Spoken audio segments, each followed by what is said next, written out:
안녕하세요 청년부 여러분, 공정근 전도사입니다. 다들 잘 지내고 계십니까?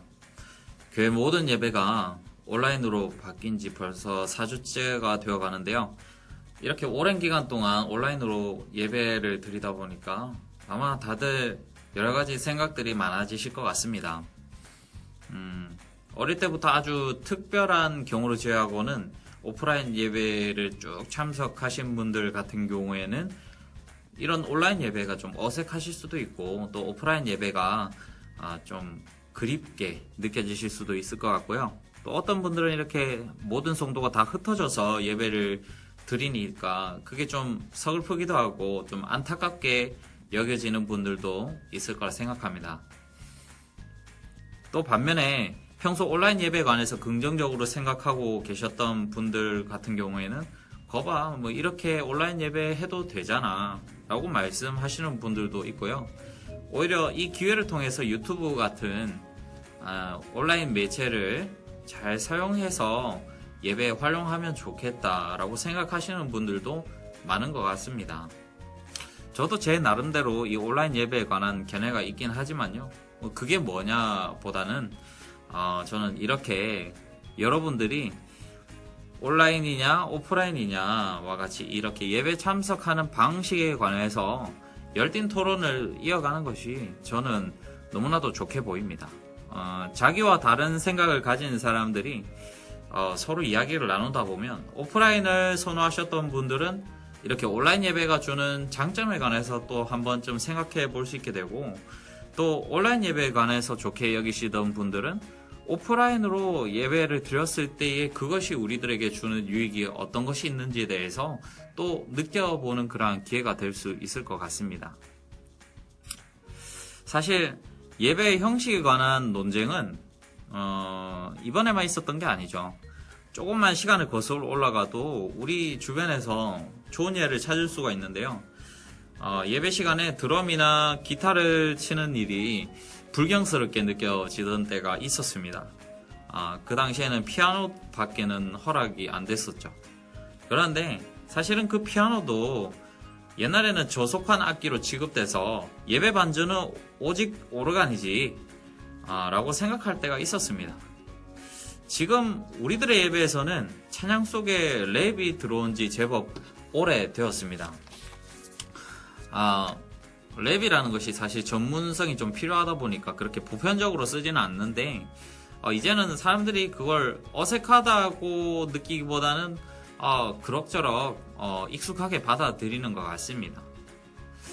요즘은 또 저는 이 분야에 대해서 잘 모르긴 하지만 EDM이나 DJing과 같은 요소들이 젊은 층이 드리는 예배에서는 조금씩 이렇게 활용되는 모습을 보곤 합니다. 아마도 정숙한 분위기에서만 예배를 드리시던 분들은 이게 예배냐 라고 생각하시는 분들도 있을 정도로 파격적이고 자유로운 분위기를 추구하는 예배 형식이 많아지고 있습니다. 이렇게 예배 형식은 계속 변해갑니다. 이런 악기 저런 악기 다 사용되고, 또 이런 풍의 음악 저런 장르의 음악이 그 시대를 살아가는 사람들의 요구에 따라서 예배에 도입이 되어 왔습니다. 설교도 그렇죠. 영화 설교, 또 책 설교, 그리고 찬양 설교 같이 그 설교를 듣는 사람들의 집중력을 높여줄 수 있는 그런 설교들이 새로운 방식들이 많이 도입되어 왔습니다. 이렇게 가다 보면 아마도 오랜 시간이 지난 다음에는 지금 우리가 드리고 있는 이 예배의 모습이 아마도 다 사라지고 완전히 새로운 모습으로 그 시대 사람들이 예배를 드리고 있을지도 모르겠다라는 생각이 듭니다. 그리스도인의 예배가 이 땅에 등장한 지 2000년이 되었거든요. 2000년 전에 최초의 그리스도인들은 어떻게 예배를 드렸을까요? 찬양은 어떤 모습이고 또 기도와 설교는 어땠을까? 이러한 궁금증을 한 번쯤은 생각해 보셨을 수도 있겠는데요. 이러한 궁금증에 대해서 좋은 답을 줄 수 있는 그런 책이 있어서 영상을 준비해 봤습니다. 자, 부담스럽지 않은 두께로 앉은 자리에서 끝까지 읽을 수 있는 책, 1세기 교회 예배 이야기입니다. 네, 이 책은 1세기 로마를 배경으로 하고 있습니다. 저자인 로버트 뱅크스는 이 작지만 내용은 가볍지 않은 책을 쓰기 위해서 1세기 예배에 관한 여러 가지 고고학 자료들을 연구했다고 하고요. 또 그렇다고 해서 책이 어렵느냐? 그렇지가 않습니다. 누구나 쉽게 이해할 수 있고 머릿속으로 그 당시 예배 모습을 상상해 볼 수 있도록 쉽고 감각적이고 친근한 언어로 이 책을 썼습니다. 이 책을 보면요, 성경에서 실제로 등장하는 그러한 인물들이 여기에서도 나오는데요. 브리스길라와 아굴라, 그리고 유오디아와 글레멘드와 같이 로마 교회 공동체에 있었던 사람들이 등장하게 됩니다. 오늘은 몇 군데만 좀 읽어드리고요. 그리고 짧게 설명을 해드리면서 이 책에 관해서 좀 추천을 드리고자 하는데요. 나중에 이 책을 꼭 구입을 하시거나 아니면 구하셔서 전체를 읽어보시기를 추천드립니다. 자, 주인공인 푸플리우스라는 사람은 빌립보 출신 로마인인데요. 브리스길라 아굴라 부부의 초대를 받아서 그들의 집에서 드려지는 예배에 참석하게 됩니다. 그 예배는 어떤 모습이었을까요? 한번 살펴보도록 하겠습니다. 자, 주인공인 푸플리우스가 예배가 이루어지는 아굴라 부부의 집에 들어가니까 그들이 반갑게 맞이해 줬습니다. 23페이지 읽어드리겠습니다. 브리스가가 내게 인사를 했다. 푸블리우씨, 오셔서 기쁩니다. 글레멘드와 유오디아에게서 오실 거라고 들었습니다. 우리는 그들에게 외투를 맡기고 신을 벗은 다음 그들이 주는 신뢰하러 가르 신었다. 또한 유오디아가 우리 몫으로 준비한 꽃다발과 음식을 건넸다. 곧 대화가 시작되었다. 아굴라는 유창한 그리스어로 나의 최근 일정에 대해 아가야에서 바다를 건너올 때 날씨는 어땠는지 그리고 로마에는 얼마나 있었는지에 대해 물으면서 대화를 이끌었다. 이렇게 대화를 나누고 있는데 다른 손님들이 도착했습니다. 어른들은 물론이고 아이들도 함께 와서 저녁 식사를 시작했습니다. 음식이 차려지면서 이 자리를 주최한 아굴라가 일어나서 빵을 나누어 주면서 이렇게 이야기했습니다. 36페이지에 보면 아굴라가 말을 이었다. 그분은 육체로는 이 방에 우리와 함께 계시지 않지만 분명 우리 가운데 계십니다. 이 빵으로 시작하여 함께 먹으며 또한 먹는 가운데 서로 나누는 사귐을 통하여 우리는 그분을 우리 안에서 직접 경험하는 것입니다.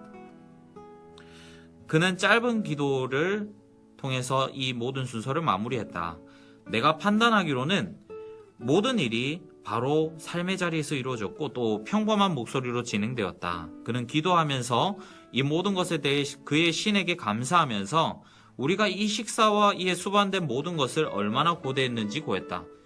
그런 다음 사람들이 그렇습니다. 정말로요. 아멘 등으로 화답하는 가운데 자리에 앉아 식사하기 시작했다. 나의 예상과는 전혀 다른 모임이었다. 점잖은 의식이나 이국풍 신비주의도 아니었다. 모든 것이 단순하고 실제적이었다. 나는 그들의 신이 이렇게 엉성하고 일상적인 방식의 행위를 통해 대체 뭘 하려는 것인지 궁금했다. 그들이 자기네 신을 가볍게 여기는 것으로 보였다. 내가 신에 대해 익히 생각하던 방식과는 영 딴판이었다.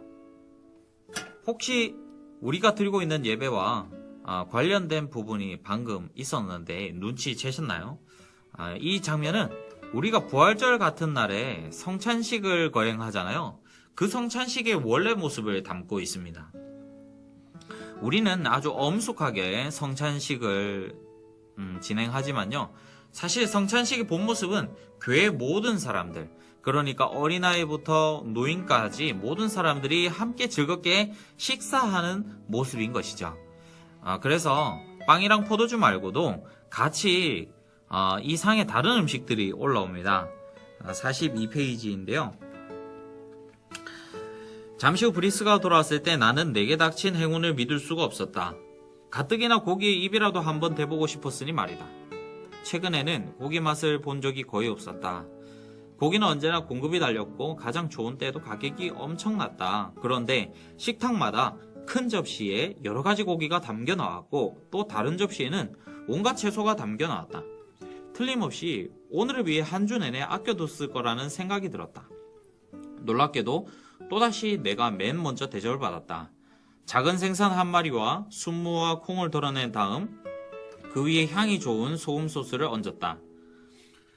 이렇게 풍성한 음식들을 같이 나누면서 사람들은 일상과 관련한 온갖 이야기들을 서로 주고받습니다. 누가 어디 아프대더라. 그럼 이런 약을 써봐라. 그리고 우리 집 앞에는 지금으로 치면 경마장과 같은 그런 전차 경주장이 있는데 나는 그게 이러저러해서 나쁘게 생각한다 라고 대화를 나누기도 하고요. 또 루시아라는 사람이 나오는데 이 사람은 아리스토블로라는 사람의 종입니다. 그런데 주인인 아리스토블로는 이 루시아를 해방시켜서 자유민으로 완전하게 만들어 주기를 원해요. 그런데 루시아는 자유민이 되는 것을 원치 않습니다. 아마도 이 아리스토블로가 엄청 좋은 주인이었나 봐요. 주인은 풀어주려고 하고 종은 머무르려고 하고, 이 훈훈한 고민을 어떻게 해결할까 하고 말을 꺼내자 브리스가가 뭔가 떠올린 듯이 이렇게 이야기합니다. 브리스가가 아굴라에게 물었다. 이 문제에 대해 바울이 무언가 말하지 않던가요? 아굴라가 대답했다. 맞아요. 우리가 예전에 속해 있던 고린도 교회에 보낸 바울의 편지 가운데 하나에서 그가 무슨 말을 했었죠. 어떤 편지인지 기억나나요? 그는 참 곰곰이 생각하더니 말했다. 첫 번째 편지에서 결혼과 독신 생활에 대해 말한 부분이었던 것 같아요. 침실에 있는 상자에 다른 문서들과 함께 있을 거요. 미안하지만 좀 가져다 줄래요? 여기서 고린도 교회에 보낸 첫 번째 편지라는 건 고린도 전서를 이야기합니다. 브리스가가 돌아오자 아굴라는 두루마리에서 금방 그 부분을 찾아 읽어 주었다. 바울은 대체로 현 상태에 만족하고 그것을 바꾸지 말라고 조언했다. 종으로 있는 사람은 자신의 종됨을 남섬길 기회로 여기라는 것이다. 우리의 위치가 어떠하든 그것이 바로 우리 모두의 기본 책임이기 때문이다. 그러나 자유를 얻을 기회가 생기거든 다른 사람들의 자유인 되기를 주저하지 말라고 했다. 새로운 상황에 바르게 접근한다면 실제로는 남들을 도울 새로운 방법을 발견할 것이기 때문이다. 그러면서 주인들 자신도 실제로는 그리스도에게 종이며 종들도 본질적인 면에서는 실제로 자유인임을 기억하라고 말했다. 네, 이렇게 일상적인 대화를 나누면서 식사를 하고 있는 가운데 루시아라는 사람이 자기 고민을 이야기하니까 브리스길라 그리고 아굴라가 바울이 고린도 교회에 처음으로 보냈던 편지, 그러니까 고린도 전서에서 이 사람에게 도움이 될 만한 교훈을 찾아서 답으로 제시해주는 모습을 보게 됩니다. 자, 이렇게 지금까지 살펴본 것처럼 초대 교회 1세기의 그리스도인들의 예배 속에서는 배불리 먹는 식사도 있었고요. 그리고 일상에 대해서 말씀을 통해서 토론하는 그러한 모습도 있었습니다. 그렇다면 우리들이 예배에서 빠질 수 없는 찬양은 어땠을까요? 자, 51페이지를 한번 읽어 드리겠습니다. 잠시 쉬는 동안 빌롤로고는 사람들에게 그의 맏딸이 모임을 위해 작은 것을 준비했다면서 지금 발표하고 싶다고 했다. 만찬 중에는 흔히 그런 막간 순서가 있게 마련이므로 나는 그의 제안에 전혀 놀라지 않았다. 온 방안이 격려하는 소리로 웅성거리는 가운데 소녀는 자리에서 일어나 모든 사람이 보이는 벽 쪽으로 다가갔다. 소녀가 말했다. 노래인데요. 제가 만든 거고 하나님이 지으신 온갖 만물들에 대한 거예요. 소녀가 노래했다. 아주 자신있고 맑고 진심 어린 목소리였다. 노래가 끝나자 모두가 박수를 쳤다. 물론 아이들의 박수 소리가 제일 컸다. 아리스토블로는 낭낭한 목소리로 브라보를 외쳤다. 브리스가와 다른 사람들은 방해하지 않으려고 문가에 기다리고 있다가 디저트를 가지고 들어왔다. 사과, 포도, 배, 무화과가 보였다. 우리는 대접에 담긴 물로 손가락을 깨끗이 씻고 수건으로 닦은 다음 과일들을 골라 들었다. 특별한 악기는 없지만 사람들은 하나님의 은혜를 노래하는 일에 거리낌이 없습니다. 그리고 앞에서 노래하는 사람이 비록 작은 소녀라 할지라도 어른들이 경청하는 모습을 보여주고 있습니다. 이것이 1세기 교회 예배의 모습이라고 할 수 있겠습니다. 책이 짧아서 뒤에 있는 기도라든지 설교에 대한 부분도 나눌 수 있겠지만 그 부분은 다음에 직접 읽어보시는 걸 추천드리고요. 오늘은 여기까지만 읽도록 하겠습니다. 잠시 맛보았는데 어떠셨습니까? 우리가 드리는 예배 모습이랑 좀 많이 다르죠. 우리들의 예배를 보면 좀 엄숙하기도 하고 진중하기도 한데 여기에서는 사람들이 다 같이 예배 가운데서 식사를 나누기도 하고 자기의 고민을 이야기하기도 하고 또 찬양을 원하는 사람들은 자기가 직접 찬양하기도 하는데 그 가운데에서 모두가 질서가 있다라는 모습들 우리들이 발견할 수 있습니다. 이 책은 단순히 2000년 전의 예배가 어땠다, 어떤 순서로 이루어졌다라는 것을 보여주기 위한 책이 아니고요. 예배의 모습은 시대와 장소에 따라서 그 문화와 사회 풍조에 따라서 변할 수 있지만 그렇지만은 그 가운데서 핵심 요소는 절대로 빠지면 안 된다라는 것을 보여주고 있는 책입니다. 그것은 바로 자유와 평등과 같은 정의, 그리고 하나님과의 자유로운 교제, 그리고 공동체 구성원들 간에 서로 배려하고 사랑하는 모습, 그것이라고 할 수 있겠습니다. 우리들의 예배를 점검해 보겠습니다. 우리의 예배 속에는 이러한 정의와 사랑이 있는지, 그리고 하나님과의 깊은 교제가 있는지 우리들은 스스로 살펴보아야 될 것입니다. 예배 형식은 중요합니다.